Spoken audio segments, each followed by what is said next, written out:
So, is lekker om vanaand weer saam te kuier. En om 'n speer van die wat my nie ken nie. En ons is aan die einde van die jaar. Dis baie weird, maar dis real. En mens voel dit so 'n bietjie nou en dan voel jy so 'n bietjie moeg en jy kort vakansie. En ons het besluit juist vir daai rede dat ons in hierdie reeks wil ingaan like father like son.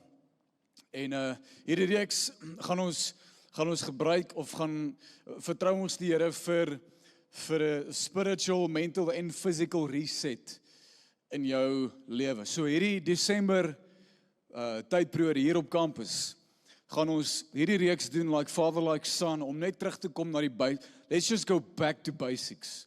Ons gaan net weer terug na die fondasie van ons geloof, die fondasie van hoe God voor ons identiteit. Want as jy nie die fondasie wat ons nou gaan ingaan neergelê het of tot herinnering bring nie, dan gaan jy sukkel volgende jare. En ek bedoel, ons almal het op ons dankdiens het jy massive drome neergesit, groot verwagtinge, great expectations. Dis goed, maar jy kan nie you can't fire a cannon from a canoe. Jy moet seker maak dat jou lewe is stabiel en die orde daarvan is absoluut stabiel. So jy gaan nie vars nuwe revelation kry deur 'n engel van die Here van hierdie reeks nie. Amen. Ons gaan tot herinnering bring die waarheid wat God wil hê ons moet nie vergeet nie. En die goeters wat ons preek in hierdie reeks, het ek net al baie gehoor. Ons sukkel net altyd om dit te glo. Ons sukkel net altyd om die realiteit daarvan te beleef in ons harte. En so ons sê in hierdie reeks vir hierdie setup is dit vir ons nodig dat ons moet weet wat is God se opinie oor ons en ons moet weet hoe God oor ons voel. Ons moet weet en besef dat God back jou. Sy koninkryk staan agter jou. Sy oë kom nie van jou af nie. Daar's hierdie stuk aanvaarding van God se kant af na jou toe wat al vir jou gegee was selfs al voor jy al gebore was. Die tipe dinge moet ons nie vergeet nie. Want ons het hierdie quote waarby ons leef wat sê, julle kan ons op die bord sê, die eerste ene, what comes into our minds when we think about God is the most important thing about us. Jou prentjie van God, wat jy dink oor God, wat in jou kop aangaan wanneer jy Jesus se naam hoor, daai prentjie is die belangrikste deel van jou. Want dit bepaal hoe jy na God toe gaan. Dit bepaal hoe jy met God gaan engage. En dit bepaal ook hoe jy jouself gaan engage. So, as ek 'n vooropgestelde idee het, dat God is teleurgesteld, hy's kwaad, dan is dit die manier hoe ek na hom toe gaan. Asof hy teleurgesteld en asof hy kwaad is. Of ek voel God is 'n ver God. Dan gaan ek so praat en ek gaan met hom engage so asof hy ver is. Nou, die duiwel kan dit nie regkry om God se liefde vir jou of teenoor jou te verander nie. Maar hy kan dit regkry om my en jou prentjie van God te verander. Die manier hoe ons hom sien in ons koppe, kom manipuleer hy. Dat jy moet voel, hy's kwaad vir jou, teleurgesteld in jou. Dit gaan nie goed met jou finansies nie. So dit beteken, iewerste was jy disobedient en God straf jou daarvoor. Jy sukkel in jou besigheid. Hoekom kan dit wees? Het God my verlaat? En al hierdie scenario's hardloop deur jou kop en die vyand teken hierdie prentjie in jou kop van God. Hy sê net dat jy iets gedoen wat jy nie moes nie. Daai addiction wat jy mee sit, né? Daai ding wat niemand van weet nie. Sê die Here hoekom jy finansiëel sukkel. Sê die Here hoekom jy siek raak. Sê die Here hoekom. En ewe skielik kom maar daai skuldgevoel op jou kop. Jou hart, jou skouers, en jy voel swaar. Want jy dink dis hoe God voel oor jou. So al wat hy doen is net, hy manipuleer hoe jy God sien. En dit natuurlik vat jou na 'n plek toe waar jy dink God is nie lief vir jou nie. Dis nie waar nie. Maar jy het reg gekry om jou prentjie van God te manipuleer. Ons hoor baie keer die mense verwys na God as die groot man. Nou het julle al gehoor, die man op bo, Papa G, the big man upstairs. Kom hoor, hy glo in die Here, maar wanneer hy praat oor God, dan praat hy afstand. Hy sê nie my Vader, my Pa, God, hy sê hy verwys na God as 'n die groot man. Soos die hoorskool in 'n park, jy weet almal wat die hoorskool in 'n park, soos die groot man. Dis nie waar nie. Dis nie die groot man na bo nie. Inteendeel, ek wil vir die skrifvers lees, Hebreërs 1, vers 1, long ago, when God spoke in many ways, many times and in many ways to our ancestors through the prophets. Hy was ver. And now in these final days, He has spoken to us through His Son and has promised everything to the Son as an inheritance. And through the Son, He created the universe. Jesus is God in die vlees, hy het afgekom aarde toe, hy is nie meer die God daarbo nie, hy is die God in my, hy is die God met my, hy is die God wat nog altyd tussen sy mense wou wandel, onder ons kom woon, dit was sy grootste begeerte van die begin af. Afstand was nooit God se prentjie nie, die duiwel communicate afstand in jou kop teenoor God, God doen dit nie self nie. Nou, in die Nuwe Testament, nou vandag vers 3, the Son, Jesus, radiates God's own glory, and expresses the very character of God. So nou kom God in die vorm van Jesus, en hy vertel ons nou wie God is, en hy trek vir homself 'n vleeslike liggaam aan, sodat ons aan hom kan vat, sodat ons met hom kan relate, sodat ons 'n emosionele connection met hom kan hê, en hy's nie meer hierdie prentjie van God is 'n ver God, hy antwoord met vuur en krag en pla en al hierdie dinge nie, hy het naby gekom, onder die sondaars kom woon, homself nie as hoog geag nie, but he humbled himself until the point of death.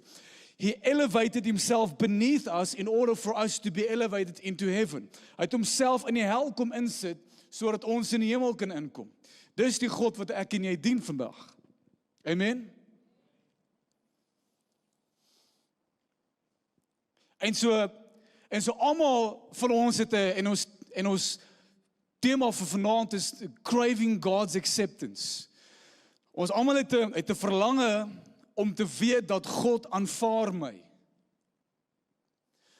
En is ongelukkig dat ons omstandighede meet om te bepaal of God my aanvaar of nie. Julle is met my.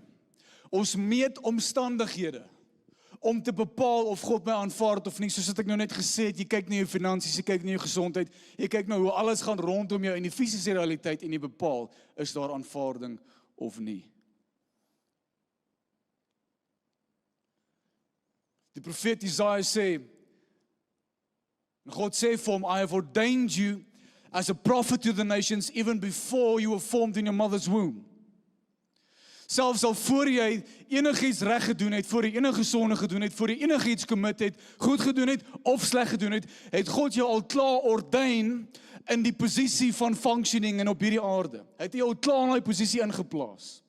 Inteendeel, hy sê, ek het jou al lief gehad en jou gekies, selfs al voor jy gesondig het, voor jy al gebore was, het ek jou al uitverkies. So hy het al lank al klaar sy gedagtes, sy mind opgemaak oor jou. En ons weet dit. Jy vanaand, jy weet God het jou lief. Jy weet hoe God voel oor jou. Jy weet dit in jou kop. Maar glo dit in jou hart. Dit is baie groot verskil. Merske groot verskil. Dis as ek kan vir jou sê, die Here is lief vir jou. Maar as daai waarheid nie snap in jou gees nie, as daar nie drop in jou gees nie, gaan dit net nog kopkennis vir jou word.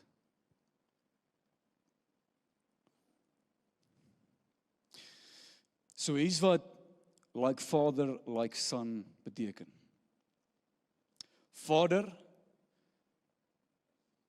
beteken source, bron. Die woordjie son beteken like. So as ons praat van like father, like son, verwys ons nie na spesifiek die manlike geslag nie. Verwys ons nie na 'n male version nie. Die woordjie son verwys na jou geestelike posisie. Like Christ. Jesus was die seun van God, maar ook die seun van mens. Hoe werk dit? Nou, he was exactly like God and exactly like man. Hy het albei presies verteenwoordig op dieselfde tyd.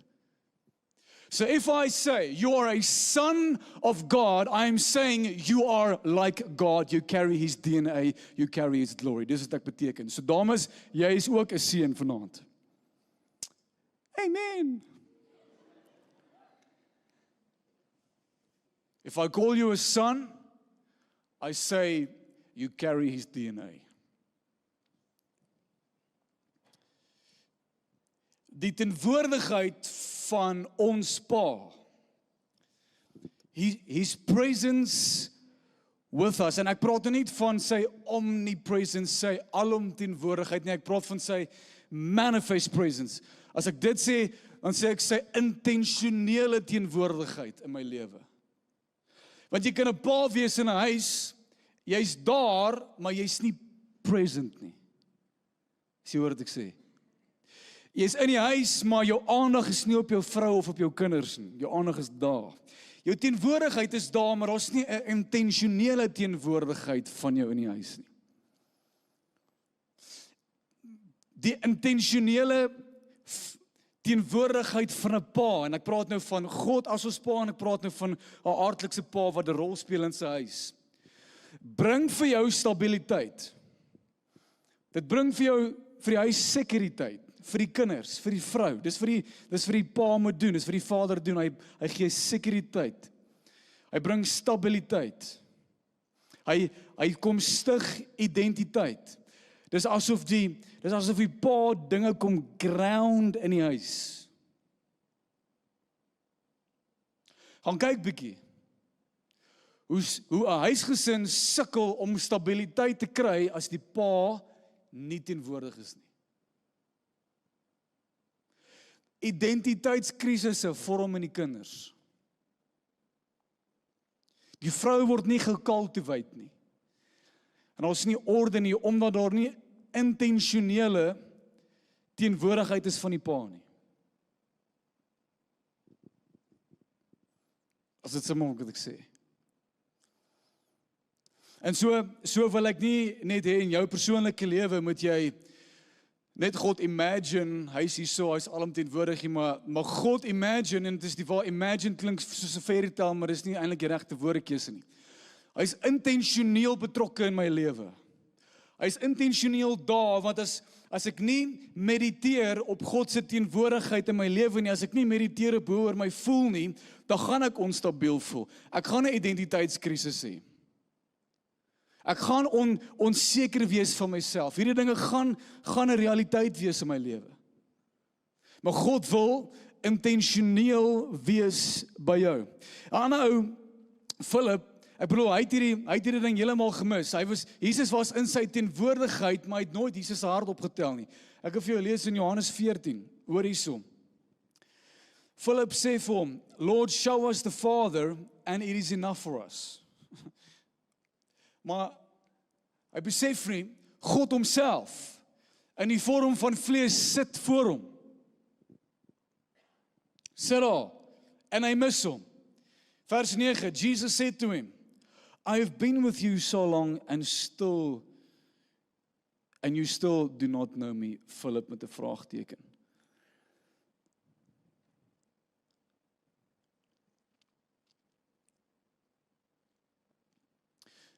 God was voor hom, is dit teenwoordigheid, maar hy het hom gemis. Hieraan ouens, Petrus en Johannes, gaan nou vir jou hulle storie lees, het intimiteit met God beleef. Intimiteit. God die Vader wil intiem wees met jou. dieselfde vlak van 'n man en vrou wat bymekaar kom, 'n man en vrou wat in 'n huwelik ingaan, dieselfde vorm van intimiteit, liggaam, siel en gees, is dieselfde intimiteit wat God met my en jou wil hê. En miskien is ek ken nie jou persoonlike storie nie. Jou aardigste pa is in die huis, maar is die intimiteit nie. Is die verhouding nie. Hy's daar, ek is net onseker oor hoe hy oor my voel. Nog nooit regtig vir my gesê hy is lief vir my nie. Vir my gesê ek is trots op jou nie. Nog nooit regtig vir my gesê, hey, ek sien jou raak nie. Hy's daar, maar hy sê ek is onseker hoe hy oor my voel. En baie keer wat gebeur is, as ons hoor God die Vader, dan vat ek my prentjie van my pa. En ek verwarm die prentjie van my aardlikse pa met God. Omdat jou pa nie daar is, en jy nie intimiteit met jou pa het, die sukkel ons baie keer om intimiteit met God ons pa te hê. Dis baie keer hoe dit voel. Maar dis die intimiteit met hom wat ons verander. Nou Petrus en Johannes was nie onseker oor hoe God oor hulle gevoel het nie. Jesus se teenwoordigheid het afgesmeer aan hulle. En soos dit sy teenwoordigheid afgesmeer het aan hulle, het hulle geword soos hy. Like father, like son. Het hulle gedrag en hulle postuur en alles rondom hulle het verander. Die manier hoe hulle geloop het, die manier hoe hulle gepraat het, hulle aura, die atmosfeer om hulle, was getransformeer. Hoor hier so Handelinge 4, Acts 4. Dis net nadat die twee manne 'n verlamde man genees het. En hulle was nie gelukkig daaroor nie.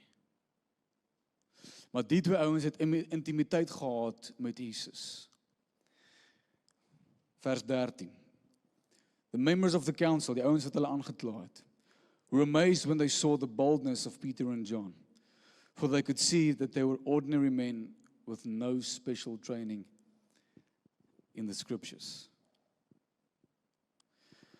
They also recognized them as men who had been with Jesus. Hulle verhouding was totaal en al anders as die Fariseërs gewees. Totaal en al anderste. Die disippels Petrus en Johannes het God as naby beleef, hulle het hom naby ervaar, hulle het intimiteit met hom gehad, waar dieselfde God ook voor die Fariseërs gestaan het, en hulle het hom totaal en al gemis, en hulle het nie dieselfde van intimiteit level met hom gehad nie. En Jesus kon nie afsmeer aan hulle nie, hulle kon nie word soos Jesus nie, want hulle het klaar 'n voorafgestelde prentjie gehad van wie Jesus moes wees, en hy was nie naaste by wie hulle gedink het hy gaan wees nie. Hulle het hom gesien as hierdie ridder op die wit perd, hierdie Savior, hierdie ou wat gaan kom en Israel gaan red. But God humbled himself, en hy kom woon onder ons. En dit gebeur so, dat die mense na Petrus en Johannes kyk, hulle weet hierdie ouens is nie geleerd in die skrif nie, hulle weet hulle het nie kopkennis nie. Maar tog sê hulle, they recognized them as men who had been with Jesus. Hulle mannerisms het hulle laat dink aan Jesus. Want daar was intimiteit met God gewees. Hulle het geweet hoe God voel oor hulle. So they boldly approached God, and because they could boldly approach him, kon hy weer impart terug in hulle in. Maar die Fariseërs is nog sonde behep. Hulle is nog law behep. Hulle is nog so bewus van die wette wat hulle moet onderhou. Hulle moet nog die aanvaarding van God verdien. So hulle is in performance mode. Want hulle mis God in die middel van hulle teenwoordigheid, mis hulle hom totaal en al, want die duiwel het dit reg gekry om hulle prentjie van God te worp. So behep met die sonde en die law en alles wat hulle moet en nie moet doen nie. Ons moet tog net in sy goeie boekies kom.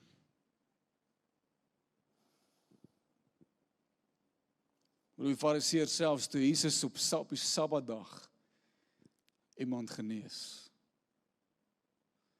toe vat hulle offense.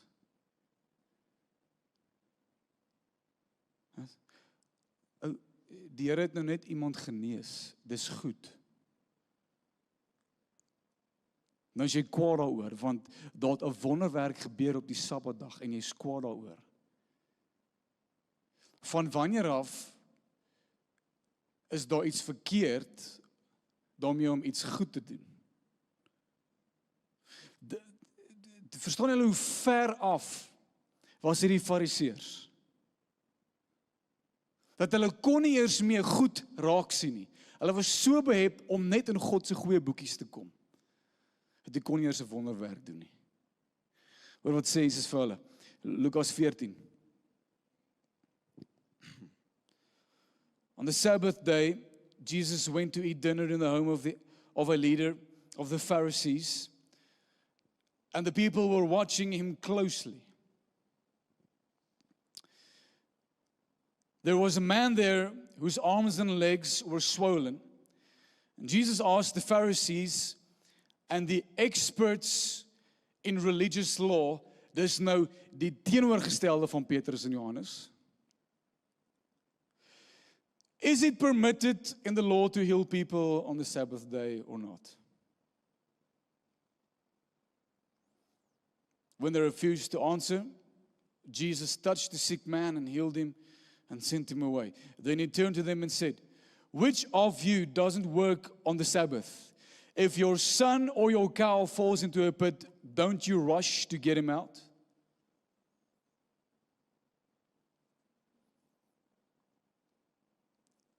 Sien jy nie wat ek nou net gedoen het nie? Ek het nou net in liefde opgetree. En jy is kwaad vir my daaroor. En is weer eens, omdat hulle 'n prentjie gehad het van God, en Jesus was nie dit nie. Hy mis dit. Nou sê Jesus, okay, julle verstaan nog nie wat ek vir julle probeer sê nie.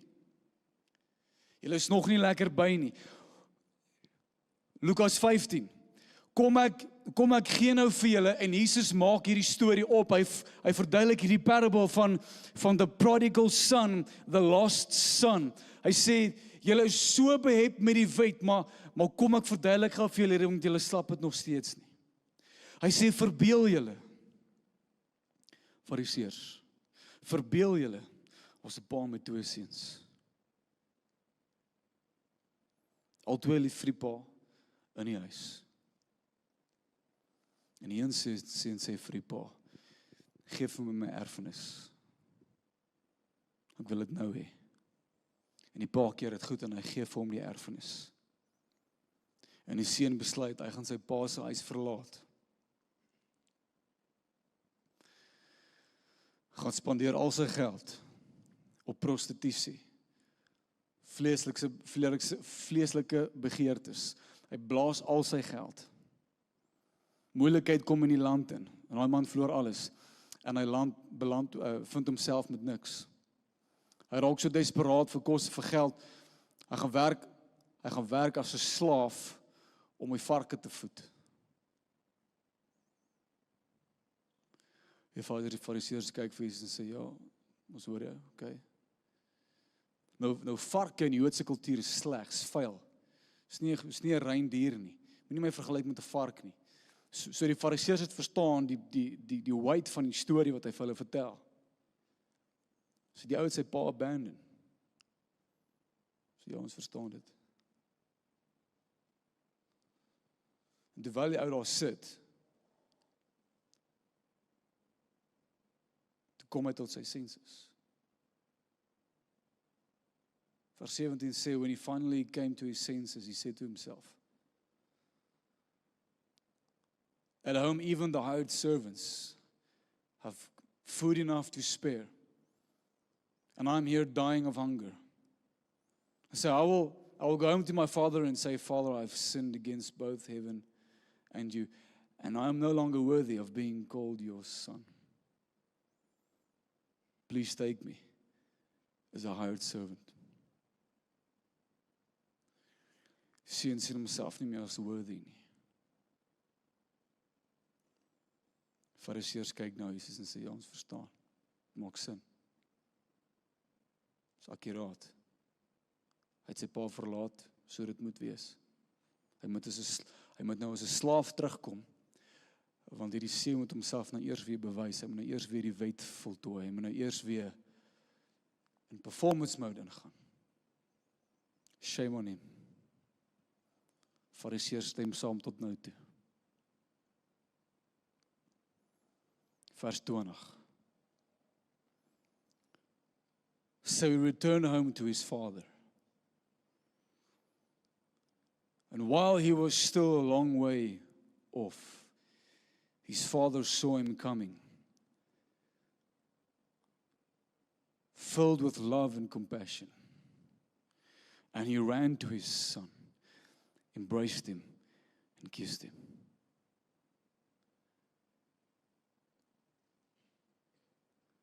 Fariseërs weet nie meer of hulle wil saamstem nie. En wag, hierdie storie maak nou nie meer sin nie.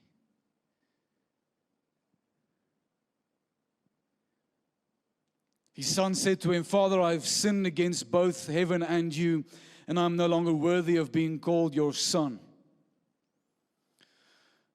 But his father said to the servants, quick,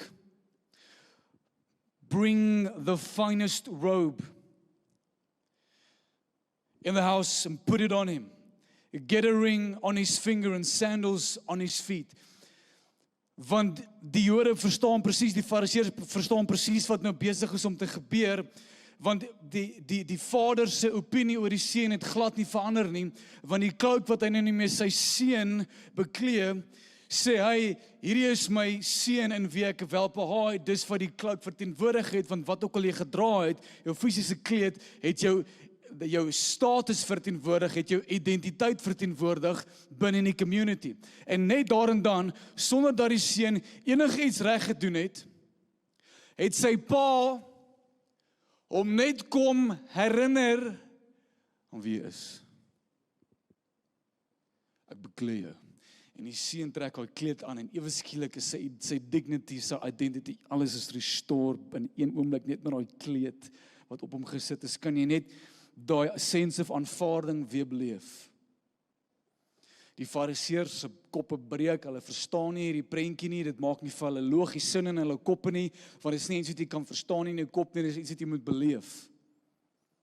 Hy sê, sit vir my ring aan, want die ring verteenwoordig, net soos in die huwelik verteenwoordig, dit die eternal covenant, wat hy met my seun gevorm het, en die covenant kan nie gebreek word nie, my bloed en die bloed van my seun kan nie geskei word van mekaar af nie. Ja, in die vleeslike dimensie kan hy kilometers weggaan, maar in die gees is ons nog steeds een met mekaar. Kom, sit die ring aan, sodat hy kan onthou, my verbond met hom staan nog steeds. Dit is nie 'n kontrak wat jy kan breek nie, want 'n kontrak is volgens die wet wat sê, as jy dit doen, dan sal ek die wees vir jou, maar die nuwe verbond wat God met ons gesluit het, is nie so nie. Dit sê, ek het jou lief ten spyte van. Ek sal jou even finansieel bless, selfs al het jy nie gesaai soos wat jy moes nie. Amen. Die band, julle kan asseblief vir my opkom. Ek sal jou gesond maak, al verdien jy dit nie, al was jy lank terug in die kerk. Ek sal selfs vir jou daai deurbraak gee in jou werk, al het jy 3 weke laas enigstens 'n gedagte na my toe gestuur. Want God se funksionering in ons lewe is nie gebaseer op hoe reg ek dinge doen nie.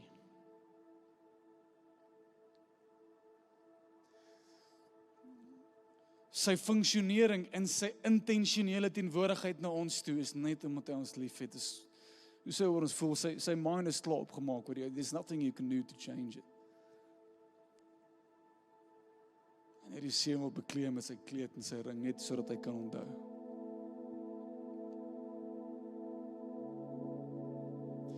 Jy vra vir God vir goeders in jou lewe persoonlik en jy weet nie of jy mag vra nie. groot dinge.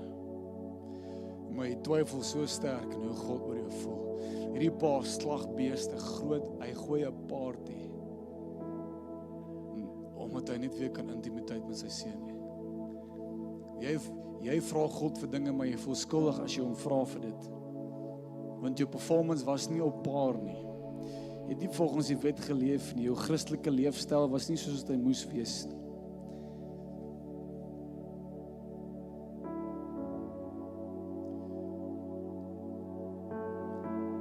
God kyk na jou. Hy bless jou. Omdat hy wil. Nie omdat jy dit verdien nie, amen. Ek bedoel selfs in my eie vlees, my aardlikse pa. Ek het nooit my pa gesmeek om my skoolgelde te betaal nie. Moes jy? Ek het nooit my pa gesmeek vir 'n bed en vir 'n kamer nie. Toe ek in my ma se baarmoeder was, het hulle al vir my 'n kamer voorberei. And I did not earn it. Ek het my pa gesmeek vir kos in die huis. Ek het die yskas opgemaak, 2 liter melk oopgedraai, gedown, papi. Ek het my ouers gesmeek vir skoolklere nie. Ek het hulle nie gesmeek vir hulle liefde nie. I did nothing to earn their love.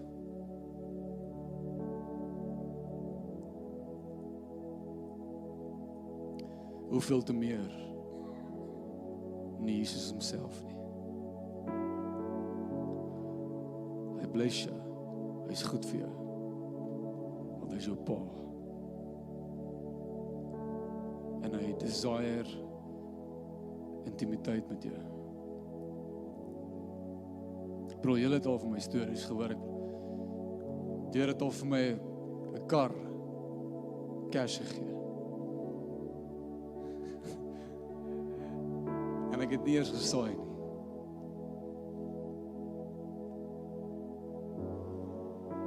Kom net die dag ou kom jy aan by die kerk hier so agter. Ek staan agter. Ek gee 'n koevert in my hand met 'n paar R1000 in die koevert.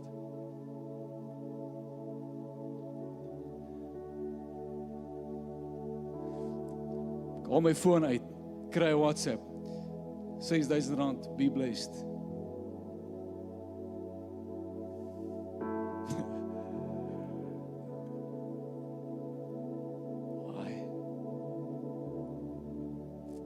Sonder dat ek enigstens gebid het, iets reg gedoen het. It just extends this to me.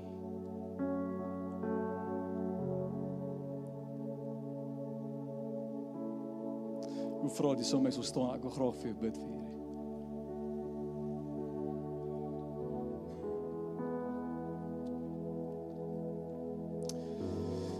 Kom ons sluit jou. Ek wil hê jy moet vir oomblik net bewus raak van God se intentionele teenwoordigheid teenoor jou vanaand.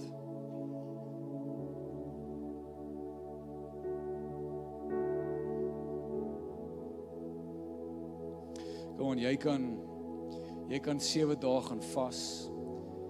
Jy kan 5 uur die oggend opstaan, 2 ure Bybel lees, jy kan in tale bid in jou kamer links en regs, maar as jy nie weet hoe God oor jou voel nie, it's not gonna mean anything to you. As jy nie vanaand beleef dat God is versotlik lief op jou, hy is mal oor jou, hy is so lief vir jou, as jy nie dit besef vanaand nie, help dit nie, jy doen enige iets nie.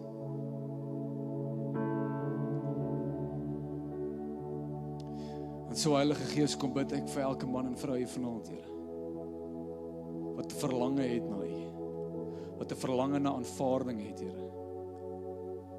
Ek bid dat hulle daai aanvaarding nou sal hoor in hulle gees waar hy sê, you're my son, in whom I'm well pleased. You're my daughter, in whom I'm well pleased. I love you. I'm with you. I'm for you. I'm not against you.